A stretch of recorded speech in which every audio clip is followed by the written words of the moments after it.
지난달 31일에 여의도 한강공원 일대에서 촬영된 거거든요. 예. 근데 걷기 동호인들이라고 하는데 제복 맞춰 입고 일종의 제식 훈련하는 거예요. 지금 저렇게 지금 나오는 거잖아요. 굉장히 저기 보기가 좀 불편하고 걷기 동호회라고 보기에는 대한민국 걷기 동호회에서 저런 일이 있겠어요? 민망하죠. 여의도 한강공원에서요. 저희 TV조선에서 입수한 영상들을 보면 참 황당했습니다. 군복을 입고 중국인들이 행진하는 모습들이 벌어졌는데 직접 여러분이 한번 보시면 이게 서울 여의도 한강공원에서 벌어진 일이라고? 라는 그런 생각이 들 수밖에 없을 겁니다. 영상이 준비되어 있습니까? 네, 보여주시죠. 바로 저 영상입니다. 저기가 여의도에 지금 저 오성홍기를 지금 펴놓고 저렇게 지금 행진을 하고 있는 모습들. 빨간 깃발에는 지금 중국어로 서부총연맹 걷기팀 이렇게 적혀 있답니다. 야. 이게 지금 지난달 31일에 여의도 한강공원 일대에서 촬영된 거거든요. 예. 근데 걷기 동호인들이라고 하는데 제복 맞춰 입고 일종의 제식 훈련하는 거예요. 지금 저렇게 지금 나오는 거잖아요. 굉장히 저기 보기가 좀 불편하고 걷기 동호회라고 보기에는 대한민국 걷기 동호회에서 저런 일이 있겠어요? 민망하죠, 저건. 조금 말이 안 되는 일들이 지금 여의도 한강공원에서 그대로 저기 행진이 나오고 있고, 저것뿐만 아니에요. 여주 축제에서는 아예 그냥 뭐 인민해방군 깃발 이 들고 있는 그런 모습까지도 나왔습니다. 인민해방군의 행진 영상, 그리고 무대 왼쪽에서는 제복을 입은 남성들이 인민해방군 깃발을 드는, 이게 지금 대한민국에서 펼쳐지고 있는 거예요. 문화행사라고 하기에는 도가 과도하죠. 지나치죠. 이거는. 만약에 우리가 뭐 중국이나 미국 가가지고 저런 유사한 행동을 할 때 그 나라 사람들이 얼마나 이상하게 생각하겠어요. 중국에서 저희 백두산에서 저희 한번 끌려가요. 태극기 꺼냈다가 그때 끌려갔었잖아요. 근데 이제 참 저런 어떤 과도한 행동이 눈살을 찌푸리게 하는데요. 이번에 그 경주 에이펙 때는 예. 뭐 시진핑 국가주석 왔다고 해서 뭐 사진 찍고 뭐 또 뭐 빨갱이라고 하는 그런 어떤 욕설하고 이런 것도 좀 불편하긴 했어요. 뭐 그런 거예요. 예. 그럼에도 불구하고 지금 더불어민주당에서 반중 시위를 겨냥한 법안들이 나오는 것, 이것도 굉장히 있어서는 안 되는, 이것도 너무 이거는 너무나 지나친 거 과도한 아닌가. 것. 예, 그래서 논란이 크게 되고 있죠. 울프레마트님께서 응원의 슈퍼챗을 보내주셨는데요. 너무나 감사합니다. 울프레마트님 고맙습니다. 항상 응원해 주시는데 정확한 지적을 해주셨어요.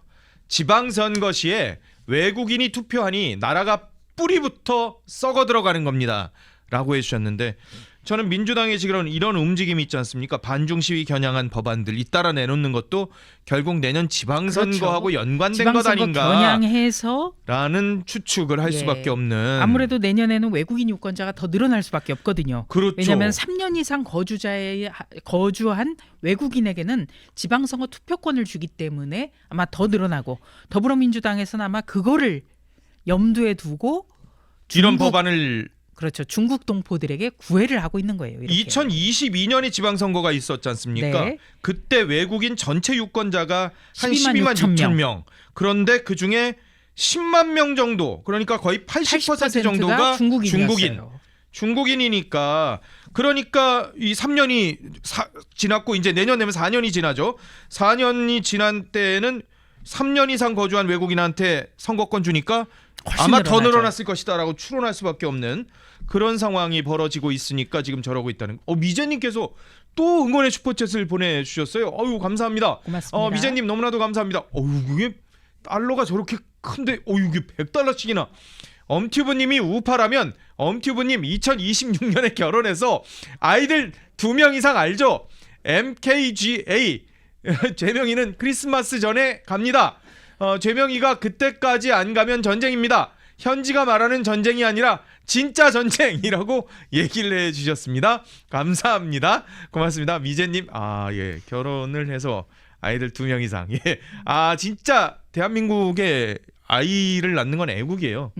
우리 저기 엄성섭 앵커가 애국 좋아하니까 예. 빨리 결혼을 해서 예. 네, 또 국가에 도움이 되는 감사합니다. 일도 해야 될 것 진짜 같습니다. 감사하죠. 그 더불어민주당 양부남 의원 같은 경우에는 고검장 출신이에요. 되게 높으신 검사장 출신이시잖아요. 근데 이분이 낸 법안이 정말 황당하고 그래요? 정말 이해가 안 되는 법안이에요. 내용이 뭐냐면요. 예. 특정 국가 국민 인종의 명예를 훼손한 자는 5년 이하의 징역에 처하는. 5년 이하 징역이면 어마어마한 범죄인데. 그렇죠. 그러니까 여기서 나눈 특정 국가가 중국이에요. 그러니까 중국을 모욕하거나 뭐 중국인을 모욕하면 예. 징역 5년 이하의 징역에 처할 수 있는 그런 법안을 제출한 거예요. 물론 뭐 중국이라고 특정하지는 않았지만 다 이해가 법안 되죠. 제안을 한 이유를 보면은 거기에는 혐중 시위 뭐 이런 표현을 쓰고 있더라고요. 거기다가 이제 이재명 대통령이 9일날 국무회의에서 반중 시위를 강도 높게 비판을 했어요. 예. 이게 무슨 표현의 자유냐 깽판이지. 그렇게 그 얘기했죠. 발언이 나오자마자 양부남 의원이 법안을 낸 겁니다. 아이, 그렇기 때문에 논란이 되는 거죠. 예, 당연히요. 예. 그 연장선상으로 읽어볼 수밖에 그러니까 없는. 어떤 특정 국가나 특정 국민을 폄훼하고 모욕하는 행위는 있어서는 안 되죠. 그럼요. 근데 그 행위가 그 대상이 중국만 국한해서는 안 되고요. 그렇죠.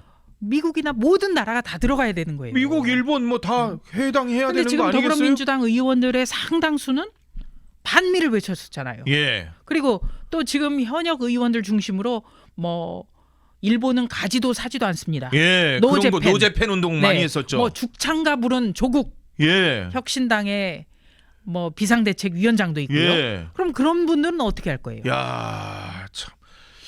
이게 그러니까 황당한 거예요. 트럼프 얼굴은 찢어도 되고 시진핑 얼굴은 찢으면 안 된다 그러는 거고. 그리고 명예훼손이나 모욕 같은 경우에는요. 친고죄예요. 어. 본인이 직접 해야 되는 겁니다. 아. 근데 예를 들어서 중국인이 하지 않았는데 우리가 한다? 예. 그럼 우리 국민보다 중국인이 더 위에 있는 거예요. 아. 그러니까 이게 법안 자체가 어떤 정치적으로도 논란이 있지만 법적으로도 굉장히 논란이 있어요. 예. 그런 법안을 고검장을 지낸 국회의원이 낸다? 거기다가 대통령이 한마디 하니까 이런 법안을 낸다? 야. 여러 가지로 우리가 참 살펴볼 부분이 많은데요. 고민정 의원도 또 비슷한 참 학교 경계 200m 내 지역에서는 출신 국가, 지역, 민족 등을 대상으로 한 혐오 시위를 금지한다는 법안을 또 발의. 참. 한심하죠. 위험천만합니다. 그런데 국민 특히 MZ 세대들 여론은 지금 완전히 다른 것 같아요. 한국의 2030 세대는 중국보다 오히려 일본을 호감 가는 나라라고 판단을 하고 있다고 해요. 작년 여론조사예요. 이거는요.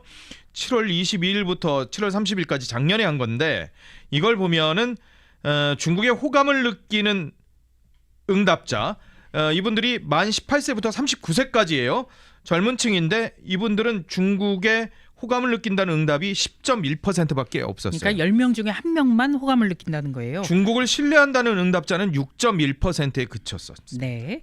그리고 중국을 신뢰할 수 없다라고 밝힌 이유가 우리 문화와 역사를 왜곡하고 있기 때문에 10명 중에 3분이 답을 했습니다. 그렇죠. 네. 중국 국민을 또 신뢰할 수 없기 때문에 정치 지도를 신뢰할 수 없기 때문에 이런 답변들도 20%가 넘었는데 올해 나온 여론조사도 있습니다. 한국리서치가 했는데요. 지난 1월 한 1월 여론조사요. 초에 했죠. 예. 네. 남녀 1000명을 대상으로 중국 이미지 그리고 한중 역량 비교 이 항목을 물었어요. 네. 여기에 대해서 친구라고 생각한 사람은 100명 중에 8명밖에 되지 않았고요. 적이라고 응답한 사람은 100명 중에 29명. 그러니까 3명 중에 1명은 좀 중국을 적이다라고 간주를 지금 하는 거죠. 생각한다는 거죠. 아마도 중국에 이렇게 부정적인 것은 인권 문제인 것 같아요. 그렇죠. 우리하고 체제가 다르고 예. 인권에 대한 시각이 너무나 다르기 때문에 중국에 대해서는 2030 현재 젊은 세대들은 더 이해할 수 없다는 거죠. 2030에서는요. 18세에서 29세 응답자 중에는 중국이 적이다라는 인식이 43%나 됐다 그래요. 친구라는 대답은 2%. 그러니까 그러니까 시민들을 대하는 어떤 권위주의적인 통치 방식이라든지 예. 또 우리 역사를 왜곡하는 동북공정 문제 예. 또 코로나19 때도 좀 어이없는 대응을 황당한 보여줬잖아요. 대응이었었죠. 그리고 기후 환경 문제에 대해서도 어떻게 보면은 중국과 이웃하고 있다는 이유만으로도 우리가 굉장히 피해를 보는 것. 그러니까요. 이런 것들이 2030들이 중국에 대해서는 굉장히 좀 적대적인 생각을 이런 가지고 있는 표현을 것 쓴대요. 같다. 정직하지 않다. 네. 무책임하다. 그러니까 2030은 그만큼 이 공정에 대해서 민감하다는 거죠. 예. 공정과 상식에 대해서 엄청나게요. 굉장히 민감하다. 그렇기 때문에 이런 결과가 나온 것 같다. 그런데 민주당에서는 저렇게 혐중이라는 뭐 이 이미지를 더 씌우는 그런 상황들이 계속해서 벌어지고 있어요.